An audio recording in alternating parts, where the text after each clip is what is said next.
जय गुरु जी बाबा जी। बाबा जी मेरा क्वेश्चन है on the habit of forgetting and losing our things. काफ़ी बार हम लोगों में भूल जाने की प्रॉब्लम होती है। जितना मर्ज़ी कोशिश कर लें कि हम लोग ये चीज़ याद रखेंगे और इस वज़ह से हम लोगों को लॉसेस भी होते हैं, हमारे रिश्ते भी बिगड़ जाते हैं। बहुत बार हमें फेलियर्स और नेगेटिव रिपरकशंस इस चीज़ के लिए सहने पड़ते हैं। और बहुत बार ऐसा लगता है कि लोग हमें जज करते हैं कि प्रायोरिटी पे नहीं रखते हैं उनको, इसलिए हम भूल जाते हैं। ये भी सच है और ये भी सच है कि कई बार हम सच में ही भूल जाते हैं और ये लगता है कि ये खुदा की तरफ से। सो आई वांट टू अंडरस्टैंड कि ये जो भूल जाने की फितरत है या कुछ लोग बहुत ज़्यादा भुलक्कड़ होते हैं, तो इस should this be considered from God's side as a part of our fixed destiny? क्योंकि ये हमारे कंट्रोल के बाहर है। It is not in our control to remember things. जितना मर्ज़ी कोई ट्राई कर ले।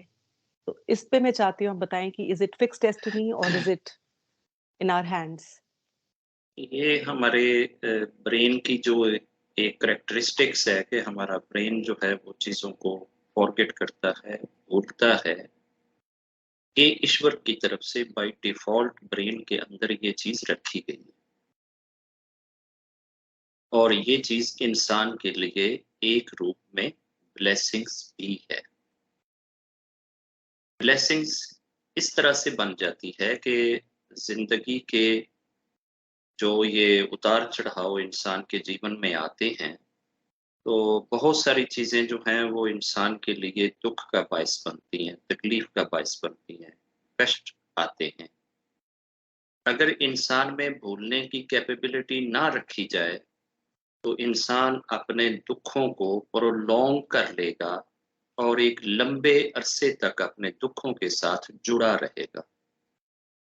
और अगर बिल्कुल भी नहीं भूल पाएगा, तो फिर तो वो अपने दुःखों को ही हर वक़्त याद रखेगा। इंसान के ब्रेन की ये एक हैबिट है, ख़स्लत है कि इंसान खुशी को कम और कष्ट को ज़्यादा इम्पोर्टेंस देता है। इंसान जब भी बैठता है तो वो अपने कष्टों को गिनता है, अपनी खुशियों को नहीं गिनता है। तो ये कष्टों को बैलेंस करने के लिए और इंसान को उन कष्टों के साथ चिमट कर अपने जीवन को आगे बढ़ाने से जो इंसान एक रोक लगा लेता है, इस रोक से निकालने के लिए रब ने उसके अंदर ये चीज़ बाय डिफ़ॉल्ट रख दी कि वो अपने कष्टों को एक अरसे तक याद रख सके और उसके बाद वैसे ही उसके दिमाग से ईश्वर की ओर से खुर्च दी जाती हैं, वो चीज़ें निकाल दी जाती हैं। अगर हम में जो एक-दूसरे के साथ बिहेव करते हैं, अगर एक-दूसरे का बिहेवियर हम भूलें ना और हर वक़्त उसकी तरफ से दी जाने वाली तकलीफ़ें और दिक्कतें अगर हम बंदे की अपने सामने रखें, तो हम तो किसी से हेलो हाय भी ना कर सकें। हम तो किसी से शेक हैंड भी ना कर सकें और कभी बात ही ना कर सकें। तो ये ईश्वर का एक निज़ाम है कि वो इंसान के अंदर ये चीज़ इंसान के भले के लिए रखता है। अब हर एक चीज़ के अंदर रब ये चाहता है कि आप एज़ ए ह्यूमन बीइंग अपनी पूरी एफ़र्ट करें, उस चीज़ से निपटने के लिए। फिर भी अगर आप उस चीज़ से नहीं निपट पाते हो और कोई कमी-कजी रह जाती है, जहाँ आपकी अपनी एबिलिटीज़ ख़त्म हो जाती हैं, वहाँ उसकी डेस्टिनी स्टार्ट होती है। वो बंदे को एक लिमिट तक फ्लेक्सिबिलिटी देता है, आज़ादी देता है और अल्टीमेट डिसीज़न उसने अपना ही देना होता है। देखता वो बंदे की सिर्फ़ एफ़र्ट और इंटेंशन है। फ़ैसला अपना करेगा, बंदे की तरफ से आने वाली 2 चीज़ों को वो देखता और जज करता है। वो बंदे के अल्टीमेट रिज़ल्ट को नहीं जज करता कि रिज़ल्ट क्या निकला इसकी एफ़र्ट का। वो ये देखता है इसने एफ़र्ट क्या करी और कितनी इंटेंशन से करी। अगर हम दूसरे इंसान के साथ भलाई का इरादा रखते हैं और हम अच्छाई करना चाहते हैं और किसी जगह पे हम उसकी बेहतरी के लिए कोई काम करना चाहते हैं और हम भूल गए, हमें याद ही नहीं रहा, दिल से तो चाहते थे कि यार हम उसके साथ अच्छा करें, मगर हमारी भूल की वजह से उस आदमी को जो तकलीफ पहुंची या उसका जो काम रुक गया या जो अड़चन हुई, हो सकता है उसके दिल पे वो चीज इतनी बुरी गुजरे कि वो सारी जिंदगी के लिए हमें बुलाए ही ना, और वो ये सोच के फैसला करके बैठ जाए कि जनाब अगर मेरी कोई इंपॉर्टेंस इसके माइंड में होती तो यकीनन ये मुझे भूलता ना, ये मुझे याद रखता। तो अब इस तरह की जो भी सिचुएशन आ रही है, जहां आपकी इंटेंशन का कसूर नहीं है और आपकी एफर्ट का भी कसूर नहीं है, वहां आप रब के दरबार में बरी हो जाएंगे।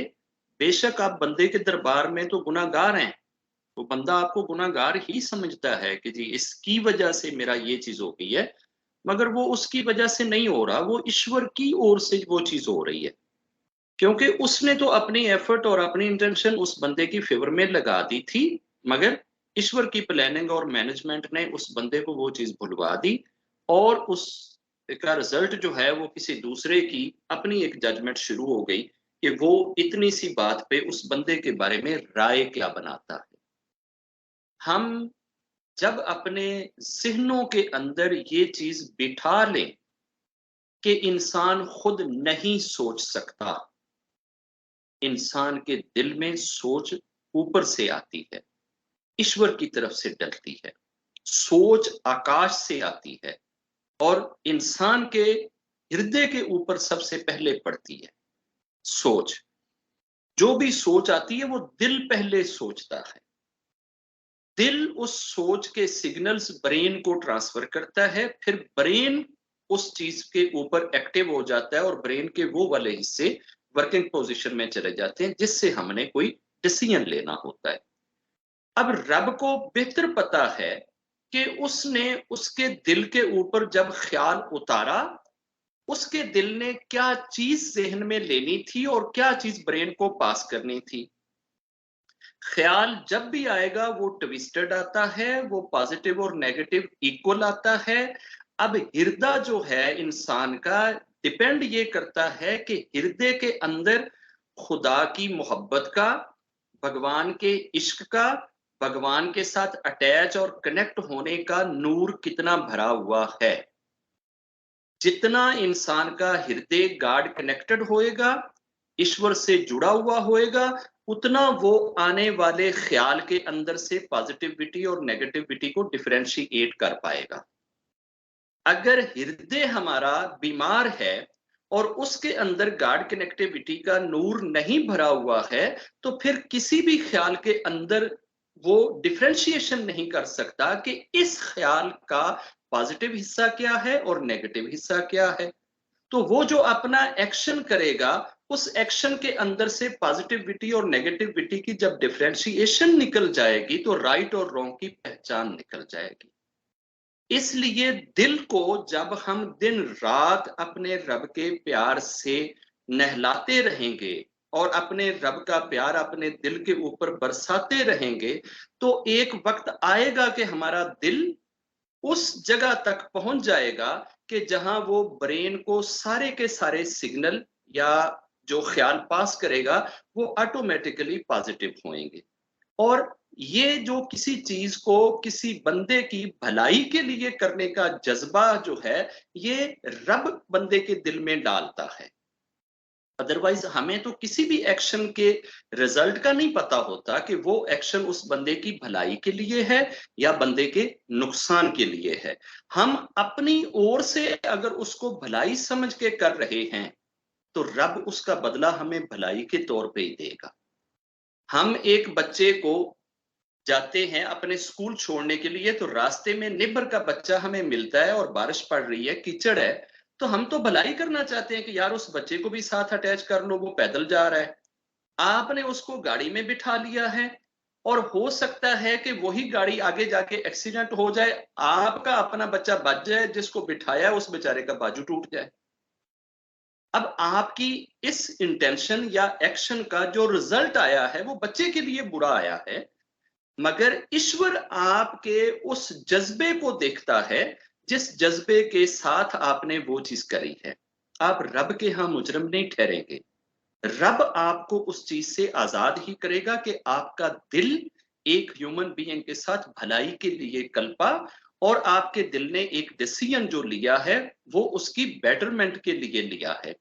अगर इंटेंशन ये हो कि हमने इसके बच्चे के साथ बैठ के इसके ब्रेन में ये जहर घोलना है, इसे इसके माता पिता के खिलाफ करना है, इसे गुर्बत का एहसास दिलाना है या इसे शर्मिंदा करना है, अगर किसी ऐसी इंटेंशन के साथ हम बैठ के उसको भले से हम बारिश से बचा दें, कीचड़ से बचा दें, सर्दी से बचा दें, गर्मी से बचा दें, हमारी इंटेंशन अगर रब के यहाँ पाप है, गुनाह है, तो यकीनन इस बच्चे के साथ की जाने वाली नेकी के बदले में भी हमें पाप ही मिलेगा।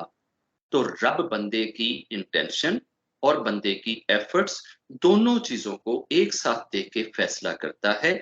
हमें अपने तौर पे एफर्ट करना चाहिए कि हम अपने ब्रेन को अच्छे से एक्टिव रख सकें, पॉजिटिव वे में एक्टिव रख सकें, और ईश्वर से अपने हृदय को जोड़े रखें, एक एक लम्हे के लिए जोड़े रखें।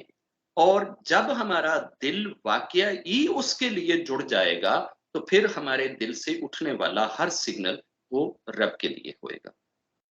अब दिल को हम ईश्वर से जब जोड़ते हैं तो पता कैसे चले कि मेरा दिल किस लेवल तक ईश्वर से जुड़ा हुआ है। जितना कोई इंसान ईश्वर से मिलने के लिए बेताब होता है ना, या मिलने के लिए तैयार होता है ना, उतना ही वो समझ ले कि उसका दिल ईश्वर से मिला हुआ है। अब ईश्वर से मिलने के लिए आपको करना क्या पड़ता है?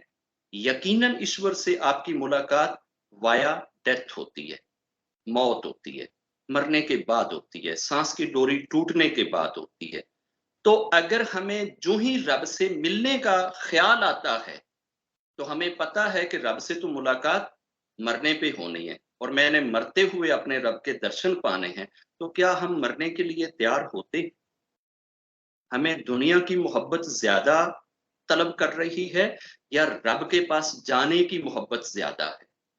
अगर हम ज्यादा नहीं कर सकते, तो एट लीस्ट हमारे दिल में ये ख्याल बराबर कम से कम जरूर हो जाना चाहिए, रब्बा जब तक तू चाहे इस पृथ्वी पे रख, और जब तू चाहे अपने पास बुला ले। अगर मुझे पृथ्वी पे रखे तो अपनी याद में रखना, अपने से गाफिल ना रखना, और अगर मुझे अपने पास बुलाए तो फेथ के रास्ते पे चलते हुए अपने पास बुलाना, मुझे डीप फेथ करके अपने पास ना बुलाना। जब ये वाला कसौटी, ये वाला मेरिट हम अपने हृदय के अंदर बसाएंगे, तो यकीनन हमारा हृदय हमारा मेरिट निकाल के हमारे सामने रख देगा। हमें अंदर से एक जरूर अलार्म हमारी गेज को माप देगा। हमें अंदाजा हो जाएगा, हमारी 120 साल भी एज हो जाए ना, हम हाथ भी हिलाने के काबिल ना रहें, तो तब भी अगर कोई उसके कान में जाकर कह देना कि जर्मनी वालों ने एक मेडिसिन बनाई है और बंदा उससे ना 20 साल यंग हो जाता है और मरता नहीं है, तो वो फौरन अपने पोते को बुला के कहेगा, यार ये ऑनलाइन पता कर, अगर ए किते मेडिसिन मिल सकती है ना, तो मैं हाले होर 20 साल जी। तो फिर हम ये चाहते भी हैं कि हमें ईश्वर का वो वाला मेरिट भी नसीब हो जाए, और हम इधर भी इसी तरह से जुड़े रहें। दुनिया में जरूर रहो, दुनिया में ही रहने के लिए ईश्वर ने आपको भेजा है, मगर उस ईश्वर के साथ अटैच होकर रहो। जब हमारा ख्याल, हमारा तसव्वुर, हमारी सोच अपने रब से जुड़ी रहेगी, तो ये वर्तमान हमें जस्ट लाइक एक वाटर जिसके अंदर एक मछली रहती है और एक बोट रहती है। बोट पानी के बगैर तैर नहीं सकती, मगर उसी पानी को जो ही अपने अंदर लाती है तो वही बोट डूब जाती है। हम इस वर्तमान में रहेंगे तो इस वर्तमान की मटेरियलिस्टिक सारी चीजें हमें जिंदगी की सर्वाइवल के लिए जरूरी हैं, मगर इन चीजों की मोहब्बत जब हम अपने अंदर डाल लेते हैं, तो यूं ही हो जाएगा जैसे बोट ने जल को अपने अंदर डाल लिया, और बोट जब जल से भर जाती है तो वही बोट डूब जाती है। तो दुनिया की मोहब्बत को गालिब ना होने दें, डोमिनेंट ना होने दें, अपने रब की मोहब्बत को भरे रखें अपने हृदय में। तो नीचे ये दुनिया की चीजें आपको जस्ट लाइक वाटर आपकी बोट को, आपकी लाइफ को एक सहारा दें, आपकी जिंदगी भी आगे चले, मगर अटैचमेंट आपकी आपके रब से रहे। रब करे कि ये चीज़ हम सबको